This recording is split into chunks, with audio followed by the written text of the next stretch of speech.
भारत माता की, भारत माता की जय। जय बीजेपी, जय जय बीजेपी, जय जय मोदी जी, जय जय मोदी जी। हमारे कैंडिडेट एडवोकेट पी सुधीर जी,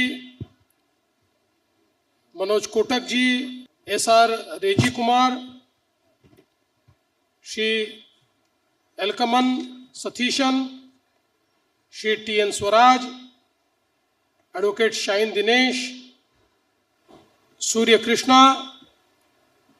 श्री बिनु चंपकासेरी, श्रीमती विजया अटिंगल, श्रीमती लता किलिमनोर, श्रीमती गीता कुमारी, मंच पर उपस्थित सभी नेतागण और यहाँ पर उपस्थित सभी बहनों और भाइयों, केरल तिल्ले एंटे प्रिय पट्टे सहोदरी सहोदरन मारे एल्लावर्कुम एंटे नमस्कारम। केरलम पवित्र भूमिயில் बीजेपीए विजयी पीकनम एन्ना अभ्यर्थी कुन्नू।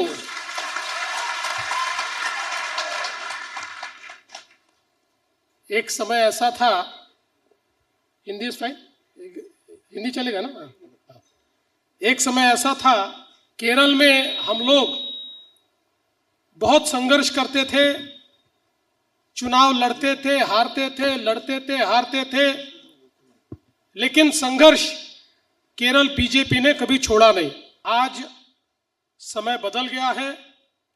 अब केरल में बीजेपी का एक एमपी, एक मेयर, 2 म्यूनिसिपल चेयरमैन, 32 पंचायत अध्यक्ष और 600 पार्षद कॉरपोरेटर चुनकर आया है।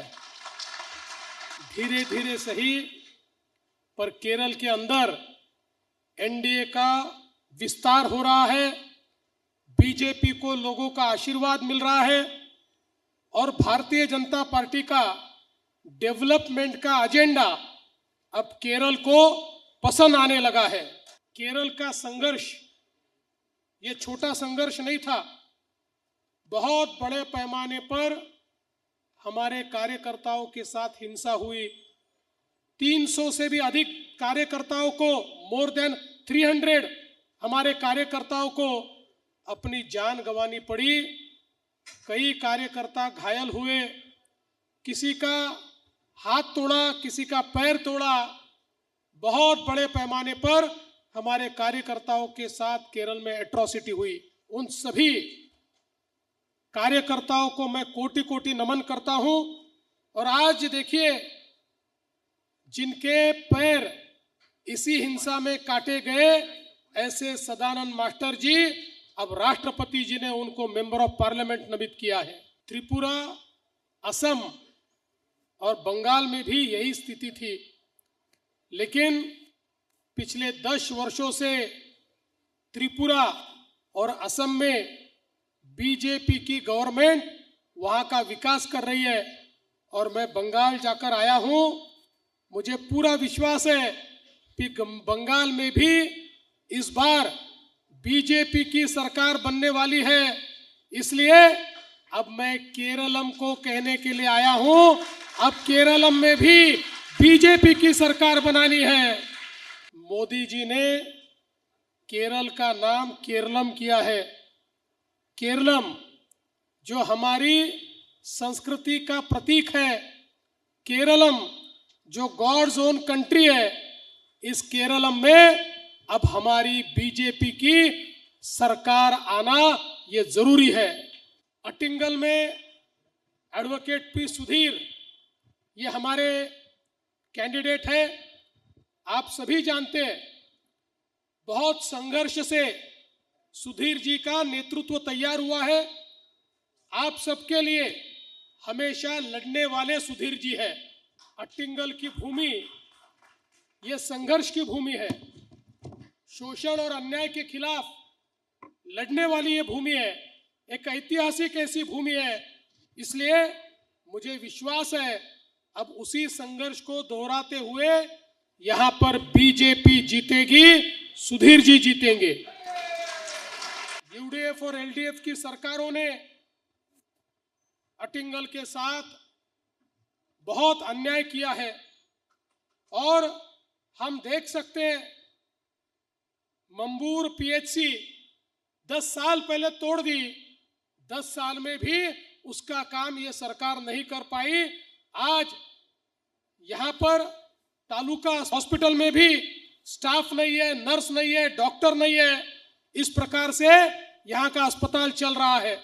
रोड्स की हालत खराब है, आप सब लोग मेरे से ज्यादा जानते हैं क्योंकि यहां पर कोई विकास का कार्य हुआ ही नहीं है।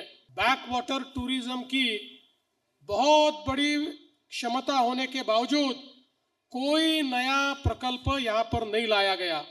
यहां केवल सीपीएम का लैंड माफिया लूट मचा रहा है और खेतों पर कब्जा कर रहा है। यहाँ की अर्थव्यवस्था के लिए महत्वपूर्ण ऐसा काजू, ब्रिक मैन्युफैक्चरिंग, ये सारा व्यवसाय इस सरकार ने डुबोया है, उसको कोई मदद नहीं दी जाती और यहाँ पर कोई स्थानीय रोजगार भी तैयार नहीं हो रहा है। इस परिस्थिति को बदलना है तो बीजेपी को चुनकर लाना होगा। केरल में बीजेपी के मुख्यमंत्री और देश में हमारे मोदी जी प्रधानमंत्री और यहाँ पर हमारे एमएलए सुधीर जी, ऐसा कॉम्बिनेशन बन गया तो आपको डेवलपमेंट, आपको रोजगार, आपको हर चीज यहाँ पर मिलेगी। केरलम पर मोदी जी का बहुत प्रेम है, मोदी जी के हार्ट में, दिल में केरलम है। इसलिए आप देखिए विजियम अंतर्राष्ट्रीय पोर्ट, दशकों से जो पोर्ट यहां पर सरकार की अनास्था के कारण शुरू नहीं हो पा रहा था, मोदी जी ने उसको कंटेनर पोर्ट के रूप में डेवलप किया। 2024 में शुरू हुआ ये कंटेनर पोर्ट आज वर्ल्ड में 83rd नंबर पर आया है। अभी इस पर 16,000 करोड़ रुपीस का काम चल रहा है। 2029 तक railway network, logistic park, bunkering की सुविधाएं तैयार होगी। हजारों लोगों को केरला में इसके कारण काम मिलेगा। यूपीए के समय केरलम को रेलवे का बजट एक साल में 372 करोड़ मिलता था। मोदी जी ने 3,795 करोड़, 10 टाइम्स रेलवे के लिए बजट ये मोदी जी ने केरलम को दिया। केरलम को 3 वंदे भारत, 3 अमृत भारत ऐसी ट्रेन मिली और साथ साथ केरलम के 35 रेलवे स्टेशंस, अब उसका पुनर्निर्माण हो रहा है और उसमें से कुछ रेलवे स्टेशन तो एयरपोर्ट से भी सुंदर बन रहे हैं। सबसे बड़ी बात, अब हमारे देश में 4 राज्य ऐसे हैं जिसमें डेडिकेटेड रेयर अर्थ कॉरिडोर बन रहा है। रेयर अर्थ आने वाले दिनों में दुनिया पर वही राज करेगा जिसके पास रेयर अर्थ होगी और उस रेयर अर्थ कॉरिडोर के लिए मोदी जी ने देश में 4 राज्य चुने, उसमें से एक हमारा केरलम है। भारतमाला प्रोजेक्ट में 593 किलोमीटर के 20 हाईवेज, 20 हाईवे केरल में बन रहे हैं और इसके ऊपर मोदी जी ने 57,000 करोड़ रुपीस ये केरलम को दिए हैं। नॉर्थ साउथ कनेक्टिविटी के लिए NH66 ये हाईवे अब अंतिम चरण पर है और इसके कारण विजियम और कोची पोर्ट ये दोनों जुड़ेंगे और उससे एक बहुत बड़ी अर्थव्यवस्था का निर्माण यहाँ पर होगा। टूरिज्म और इंडस्ट्री दोनों में बहुत बड़े पैमाने पर इन्वेस्टमेंट आएगा। मुझे बताते हुए खुशी होती है कि जो इंफ्रास्ट्रक्चर में इन्वेस्टमेंट मोदी जी के माध्यम से केरलम में हो रहा है, उसकी पूरी कीमत है 3 लाख करोड़। 3 लाख करोड़ का इन्वेस्टमेंट मोदी जी इंफ्रास्ट्रक्चर में केरलम में कर रहे हैं। आज हम देख रहे हैं पूरी दुनिया में युद्ध चल रहा है। आज अमेरिका, इजराइल और ईरान के युद्ध के कारण, चाहे वो पाकिस्तान हो, बांग्लादेश हो, श्रीलंका हो, हमारे आसपास के सारे देश, यहां तक कि साउथ कोरिया जैसे विकसित देश में भी आज पेट्रोल, डीजल की, गैस की कमी के कारण उन्होंने पार्शियल लॉकडाउन कर दिया। लेकिन मोदी जी के नेतृत्व में भारत में एक दिन भी लॉकडाउन नहीं करना पड़ा। ये मोदी जी का नेतृत्व है। लेकिन ऐसे आपदा के समय भी, चाहे वो राहुल गांधी हो या सीपीएम के नेता हो, लोगों में अफवाहें फैलाकर, लोगों को झूठी बातें बताकर, पेट्रोल डीजल बंद हो जाएगा बोल बोल के लोगों को जानबूझकर लाइन में खड़ा करने का और लोगों को झूठ बोलने का काम कांग्रेस और सीपीएम कर रही है। लेकिन मोदी जी ने तो पहले ही मंगलुरु कोची गैस पाइपलाइन 3000 करोड़ रुपए की, इसका काम शुरू कर दिया है। और यह समाप्त होने के बाद हमारे यहाँ पाइप पद्धति से गैस आएगा, किसी को भी गैस की किल्लत नहीं होगी, एनर्जी सिक्योरिटी तैयार होगी। मोदी जी ने स्मार्ट सिटी और अमृत सिटी के तहत तिरुवनंतपुरम और कोची, ये 2 शहरों को 5500 करोड़ रुपया, 5500 करोड़ रुपया कामों के लिए दिया है। आज मोदी जी ने सबका साथ, सबका विकास, सबका विश्वास और सबका प्रयास, इस प्रकार से एक मंत्र देकर सभी के जीवन में परिवर्तन लाया है।